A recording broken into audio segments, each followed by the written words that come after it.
Italian sausage. All right, so in this video, we're gonna cover it all from my spice blend for Italian sausage. We're also going to do meat fabrication. I'll show you how to cut the meat up. And then lastly, I'll show you how to process and emulsify the meat to make proper sausage. And just so that you don't get pissed off at the end or during this video, we're not actually going to make sausage links in this video. To learn that technique, I'm going to refer you to a past video that I did, so I'll be sure to link that in the description or somewhere here. So today we're gonna make Italian sausage in bulk. We're gonna make a lot of it. You know, if you're whipping out the meat grinder, might as well make a poop load. But also at the same time, if you just wanna cut the recipe in half and make less, feel free to do so too. Both work. I put the recipe down below in grams, so it's easier to sort of cut in half and double, etc. Italian sausage is very versatile. You can use it to make lasagna, stuffed mushrooms, stuffed peppers, pizza, pasta dishes. The dish list goes on and on.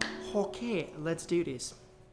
Let us first begin with the magic powder, the Italian sausage spice mixture. Here is the lineup. We have dried basil and oregano, fennel seed, coriander seed, black peppercorn, sweet paprika, salt, sugar, fresh garlic, and chili flakes. If you want to make mild Italian sausage, just add less chili flake or, leave it out completely, whatever works. And if you are using pre-ground spices, just cut the volume by 1/4 and you should be Gucci. I'm using this nifty electronic spice grinder, but a standard blender will totally work just fine too. Into the grinder, 2 grams of coriander seed, 8 grams of chili flakes, you can also just leave these out, 9 grams of black peppercorns, 6 grams of both dried basil and dried oregano, 16 grams of sweet paprika, 8 grams of fennel, but don't add this to the grinder just yet, set this aside for now, I'll explain later.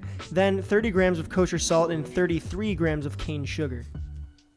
Pop the lid on and give it all a little blitz until everything turns into a single orange-ish color.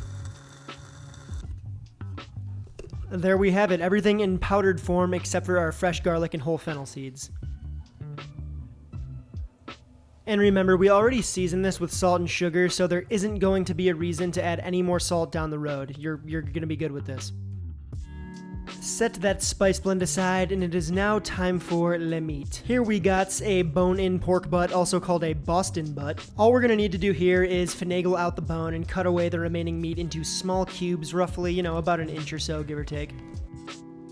And remember, do not waste those bones. I mean, look at these things. They're basically begging to be turned into ramen broth, so, don't throw these bones away.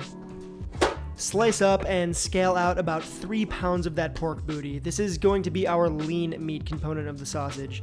Lean in quotes, it's pork butt after all. Because remember, good sausage has a solid meat to fat ratio, and without fat, things would just dry up very fast. I've found that 33% fat to meat ratio is great for this sausage. That is 1 pound of fat per 3 pounds of meat. For the fat in this sausage, I'm just gonna use pork belly, but if you have a good butcher around, you can totally ask for what's called fat back, which, as the name states, is fat from the back of the pig.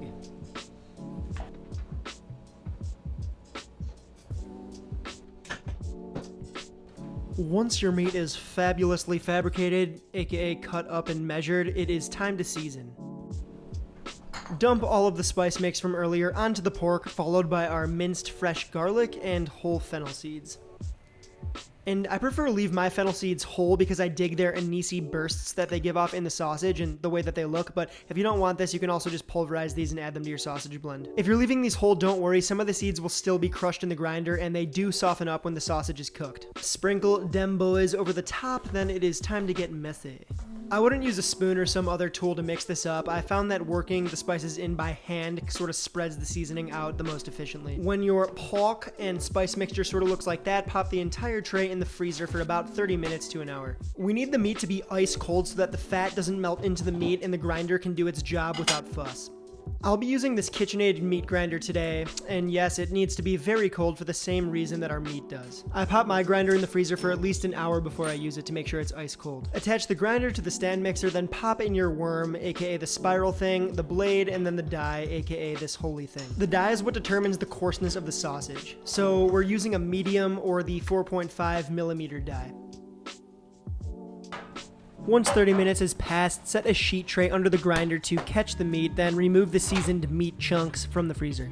Very chilled meat. Our mixer here, this is cold. We're gonna turn this on and use this thing to plunge it out. Fill the grinder and hopper with meat chunkage, then grind it up on speed 2 of the stand mixer.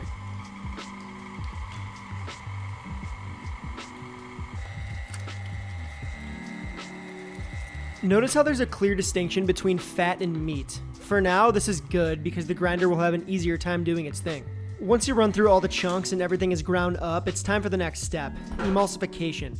And we're going to use the stand mixer bowl and pedal attachment to do it. Emulsification is a fancy way of saying that we need to combine our fat and our meat with a liquid to make one sticky, homogeneous meat blob thing. This step is what also makes sausage a proper sausage and not just a lump of hamburger meat.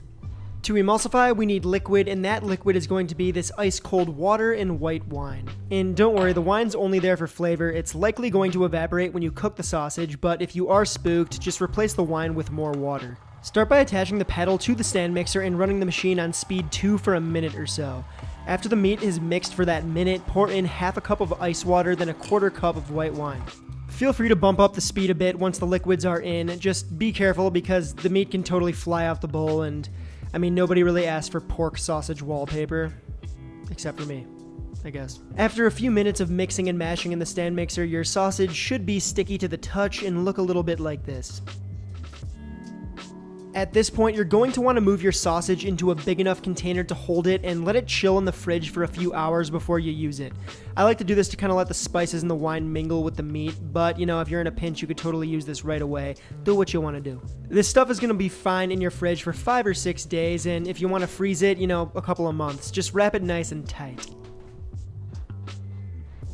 And if you are interested in making sausage links out of this meat, I'm going to reference you to my video on how to do that below in the description. I'll also add a timestamp to, skip to the sausage making technique portion of the video, so hopefully that's helpful. Alright, so from now on, whenever I refer to Italian sausage on this channel, it will most likely be this recipe here that you saw today. And now that you are armed with the ultimate ability to go make your own sausage, I challenge you to do so in your own kitchen. And that's really it. We're just going to keep this one short and sweet, so thanks for hanging with me, and I'll see you next week. Ta-ta.